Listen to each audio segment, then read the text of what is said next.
বাবা রেনে দে।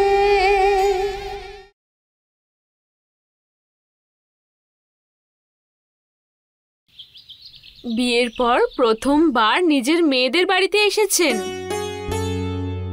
মিষ্টি মুখ না করিয়ে আমি ছাড়ছি না। রিমঝিমা। হ্যাঁ ছোট মা।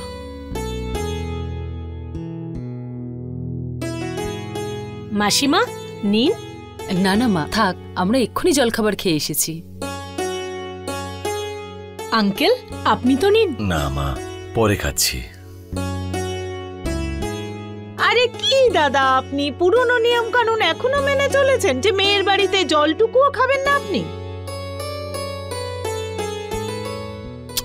সময়ের সাথে এবারে বদলাতে শিখুন।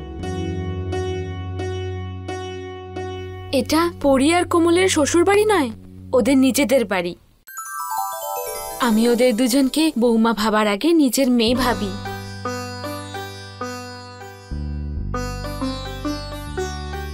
হ্যাঁ, আমাদের ছোট মাকেই দেখুন না, সময়ের কত আগে চলেন উনি, বৌমাদের মেয়ে বানিয়ে ফেললেন।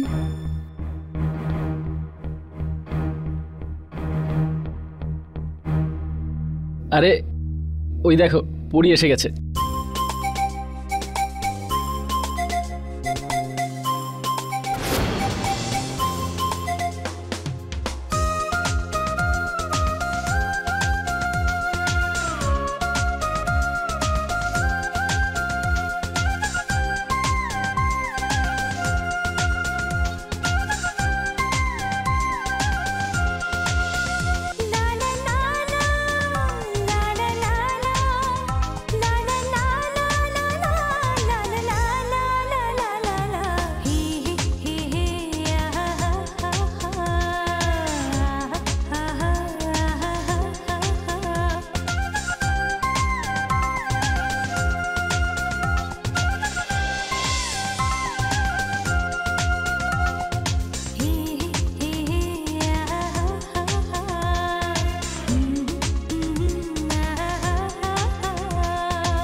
কেমন আছিস পরি? আরে এখানে শ্বশুর বাড়িতে আমাদের সবার সামনে কি আর বলবে, অষ্টমঙ্গলার জন্য বাপের বাড়ি যাচ্ছে তো, তখন ওর কাছ থেকে সবকিছু শুনে নেবেন।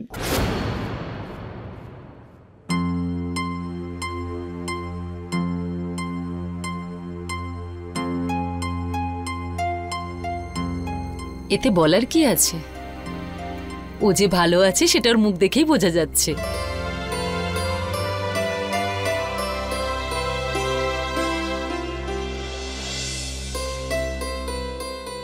রিমঝিমা, কোমল কোথায়? সে তো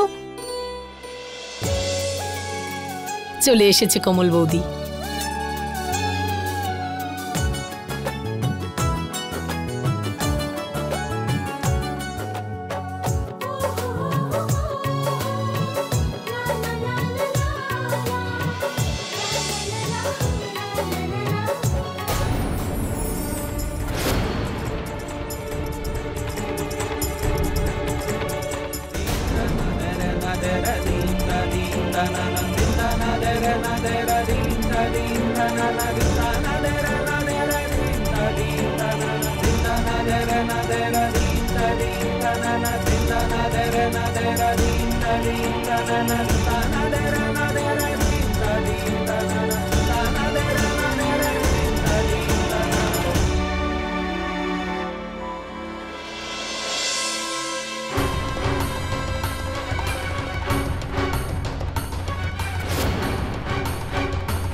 আরে বা বড় বৌদি, হারটা তো দারুণ সুন্দর দেখতে।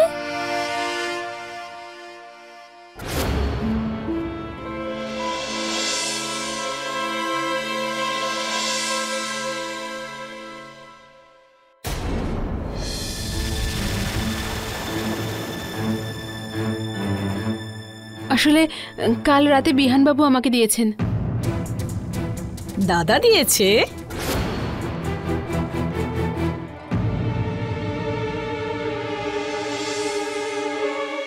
আরে পরি বৌদি, তোমাকে কি দিল আদিত্য মুখ দেখে?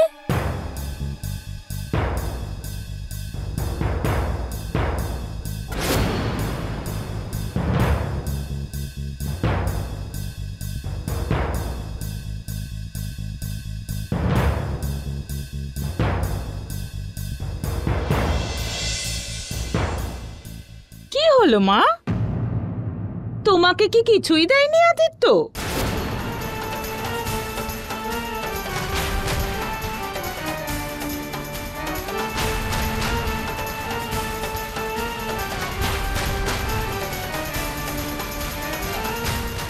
না না, এরকম কি করে হতে পারে? আদিত্য বাবাও দিয়েছে তো, পরীকেও তো একই রকম হার দিয়েছে ও।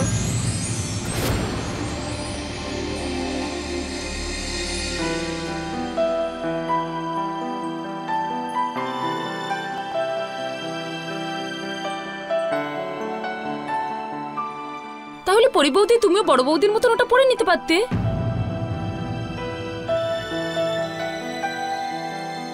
হ্যাঁ হ্যাঁ, পরে নাও পরি, নয়তো বাবা মা ভাববে যে আমরা শ্বশুর বাড়িতে দুই বউয়ের পার্থক্য করছি, যে ছোট বউকে কিছু দিইনি আর বড় বউকে এত সুন্দর হার দেওয়া হলো।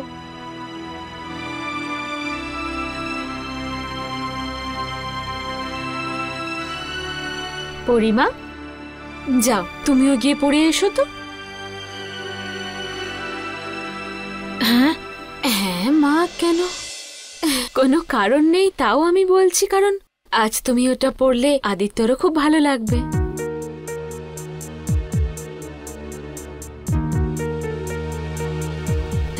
যাও গিয়ে পড়ে নাও।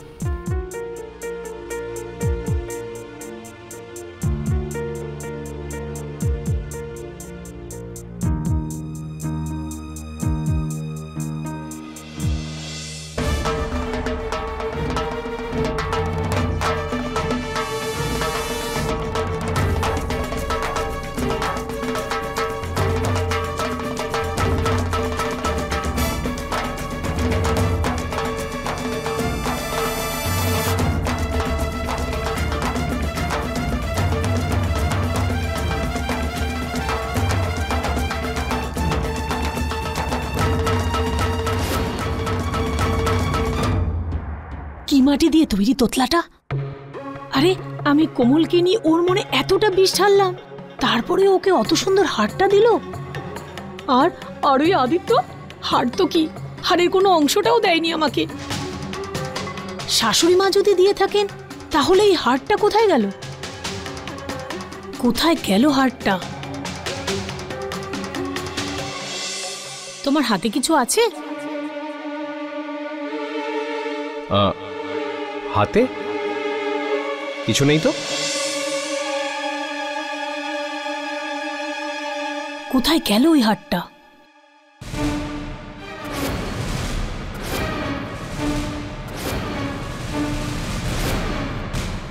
মনে হয় হারটা আলমারিতেই আছে। আমার তো মনে হয় যে আমার জন্য কোমলের থেকেও বড় আর ভালো হার হবে।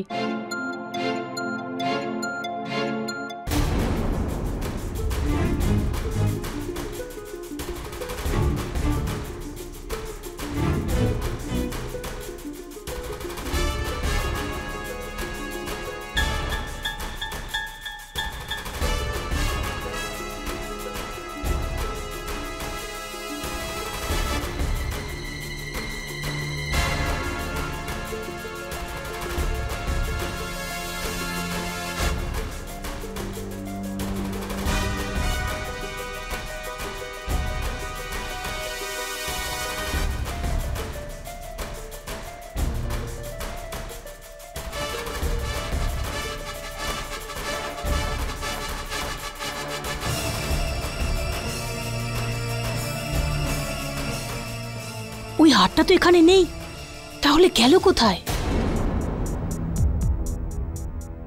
নিচে সবাইকে কি বলবো?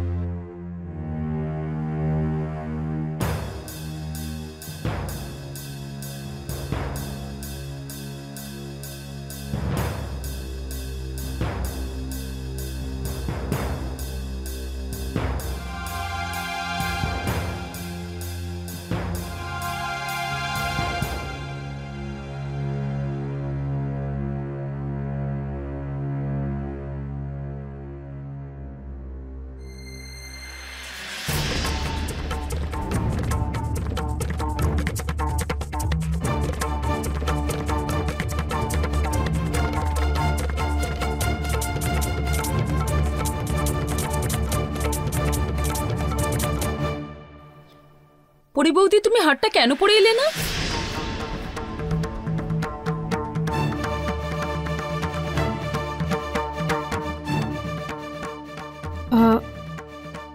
ওই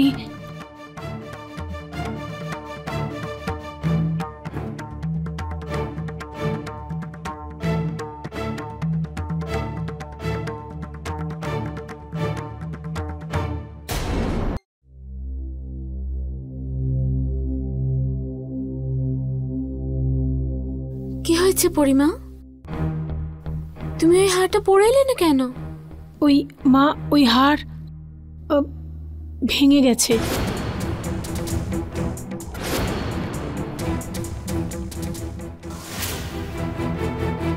কি বললে? না না না, ওটার হুকটা ভেঙে গেছে।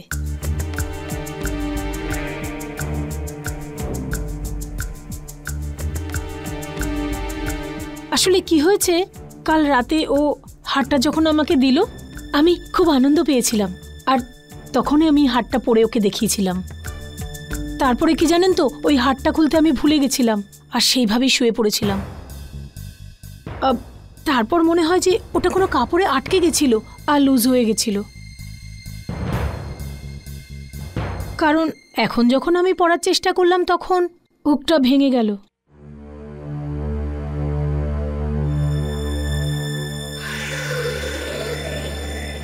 নাও, বৌমার কথা শোনো। একটা হার সামলাতে পারলে না তুমি?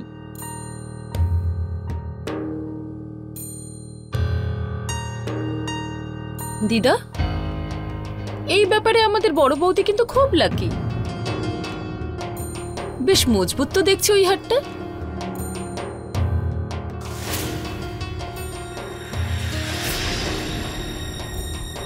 পরিমা, কোনো ব্যাপার না। তুমি ওই বাড়ি থেকে ফিরে আসলেই আমি ওই হারটা ঠিক করিয়ে আনবো। হ্যাঁ,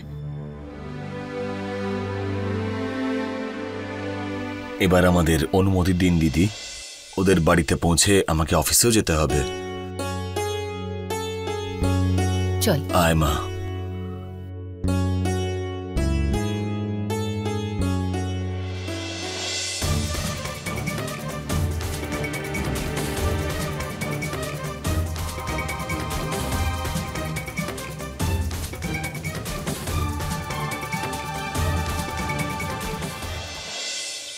শাশুড়ি মা?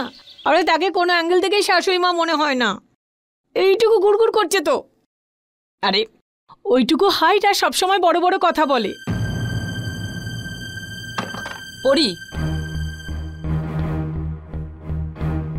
যথেষ্ট হয়েছে। আমার থেকেও বেশি সম্মান করবি ওনাকে। তোদের দুজনকে মেয়ে বলে মানে নুনি। মা, মজা করছি আমি, তুমি তো আমার নেচার জানোই। তোর এইসব জিনিস দেখেই তো ভয় লাগে আমার। মুখ থেকে বলা কথা হাতের মারের থেকেও অনেক বেশি কষ্ট দেয় রে মা। তোর এই স্বভাবের জন্য তুই নিজেরই না বিপদ ডেকে আনিস। ওহো মা, তুমি তো শুধু শুধুই ভাবছো। আরে বললাম তো মজা করছি। আচ্ছা বাবা, ঠিক আছে, আমার শ্বশুর বাড়িতে সবাই খুব ভালো, আমার শাশুড়ি মাও। এবার ঠিক আছে? দেখ মা, শুধু আমি এইটুকুই চাই যে তোরা দুজনে এমন কিচ্ছু করিস না যার জন্য তো শ্বশুর বাড়ির লোকেরা অসম্মানিত হন।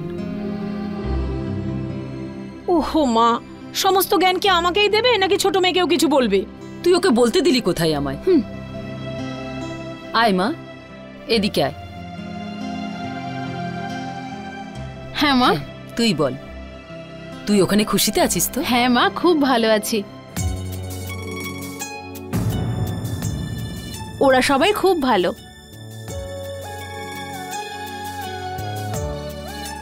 শাশুড়ি মা, উনি তো এত ভালোবাসেন, তুমি জানো উনি আমাদের নিজের মেয়ের মতো ভালোবাসেন। আর উনি ছোট ছোট বিষয়ও ভীষণ খেয়াল রাখেন। সত্যি মা, আমি আর দিদি খুব লাকি। এত ভালো একটা পরিবার পেয়ে আমরা ভীষণ খুশি। ভগবানকে অনেক অনেক ধন্যবাদ। আমার দুটো মেয়ের জীবন সুখী হয়ে গেল। আচ্ছা, শুধুমাত্র কি শাশুড়ি মায়েরই গুণগান গাইবি, নাকি তোর এই তোতলা বরকে নিয়েও কিছু বলবি? বল। উনি মা, উনি খুব ভালো মানুষ। আচ্ছা, ভালো, খুব ভালো। তাহলে বল, বল মাকে কি কি হয়েছে তোর আর তোতলার মধ্যে, বল মাকে। আবার দুষ্টুমি করছিস? ছোট বোনকে এইভাবে জ্বালাচ্ছিস? আরে তুই কেন বলছিস না তোর সাথে ওর কি হয়েছে?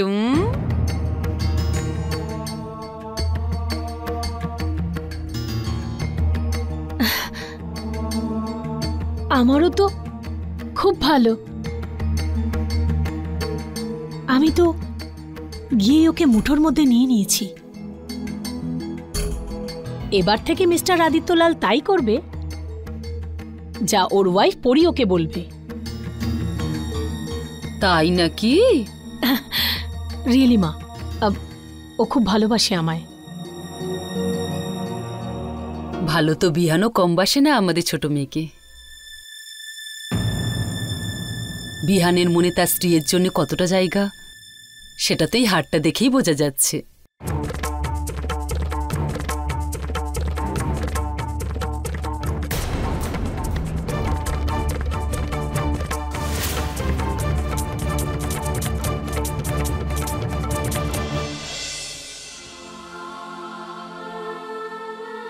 ভগবান তোদের দুজনকে এইভাবেই সুখী করুন।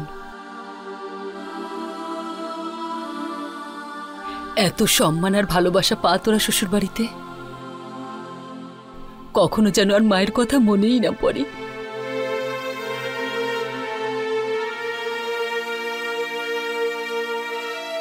সন্ধে হয়ে গেছে, এক্ষুনি জামাইরা এসে পড়বে। আমি গিয়ে বাইরেটা দেখে আসি।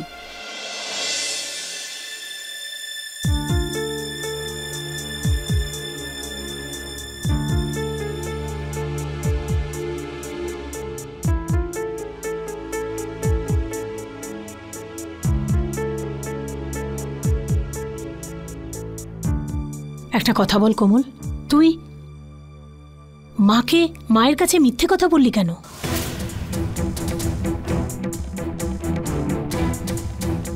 মিথ্যে?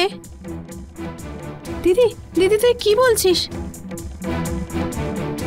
কোনটা মিথ্যে? কোমল, তোর কি মনে হয় আমি অন্ধ? আমি কি দেখতে পাচ্ছি না ওই তোতলাটা তোর সঙ্গে কিরকম বিহেভ করছে?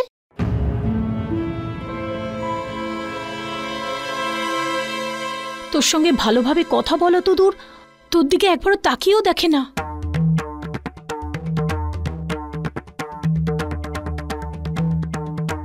অন্যদিকে তাকিয়ে থাকলে সত্যিটা বদলে যাবে না কোমল। সত্যের সামনে দাঁড়া, আমাকে বল কি হয়েছে। দেখ, আমি তোর দিদি, তোকে আমি এভাবে কষ্ট পেতে দেখতে পারি না। বল কোমল, বল আমাকে কি হয়েছে। দিদি কিচ্ছু হয়নি, সব ঠিক আছে, কিছু হয়নি। সবকিছু ঠিক আছে? তাহলে একটা কথা বল, তুই প্রথমবার ওই তোতলার জন্য রান্না করেছিস, আর ও হাতও লাগালো না। শুধু তাই নয়, তোরা যখন আরতি করছিলিস, ও তো আরতি এমনভাবে করছিল যেন জোর করে করছে। শুধু তাই নয় কোমল, আজকে দেখিনিস ও এই বাড়িতেও আসবে না। বল কোমল, এমন কি হয়েছে আমাকে বল কোমল, আমি তোর দিদি। কোমল, আমাকে তুই মিথ্যে কথা বলতে পারিস না, আমি তোকে সাহায্য করব। আমাকে বল না তোদের কি হয়েছে, বল কোমল, বল।